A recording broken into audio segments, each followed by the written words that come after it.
জাতীয় পতাকা অবমাননার অভিযোগে রাষ্ট্রদ্রোহের মামলায় গ্রেফতার সম্মিলিত সনাতনী জাগরণ জোটের মুখপাত্র চিন্ময় কৃষ্ণ দাসের জামিন শুনানি 1 মাস পিছিয়েছে। পরবর্তী দিন ধার্য হয়েছে 2 জানুয়ারি। চিন্ময় কৃষ্ণের পক্ষে কোনো আইনজীবী উপস্থিত না থাকায় শুনানি পিছিয়ে দেন আদালত।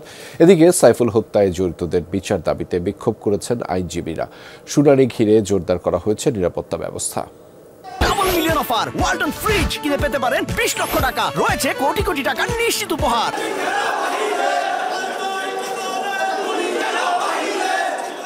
রাষ্ট্রদ্রোহ মামলায় চিন্ময় কৃষ্ণ দাসের জামিন শুনানি ঘিরে সকাল থেকেই উত্তাল চট্টগ্রাম আদালত চত্বর।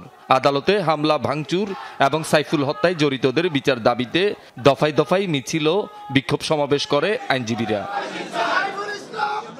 সকাল 10:30টায় জামিন শুনানির কথা থাকলেও আদালতে চিন্ময় কৃষ্ণ দাসের পক্ষে কোনো আইনজীবী উপস্থিত ছিলেন না। পরে রাষ্ট্রপক্ষের আবেদনের প্রেক্ষিতে অবকাশকালীন আদালতের বিচারক চট্টগ্রাম মহানগর দায়রা জজ সাইফুল ইসলামের আদালত শুনানি পিছিয়ে আগামী 2 জানুয়ারি নতুন দিন ধার্য করেন।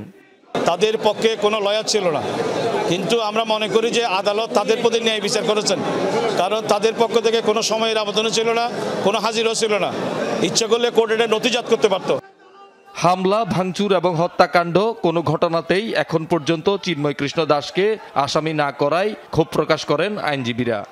চিন্ময় দাস যার কারণে এই ঘটনাটা ঘটলো, সেই কারণের মানুষটা যদি মামলায় না থাকে, মামলাটা কি পুরোপুরি হবে, পূর্ণাঙ্গ হবে? যার কারণে এই ঘটনা ঘটেছেন, যার হুকুমে এই ঘটনা ঘটেছেন, তাকেই মামলার আসামি করতে হবে। আমাদের দাবি সেটা আমরা প্রশাসনকে বলেছি। এই ব্যক্তি শুধু সাধারণ ব্যক্তি নয়, সে আমাদের বিরুদ্ধে আমাদের দেশকে বিকটিত করার জন্য একটা ষড়যন্ত্রে লিপ্ত আছে।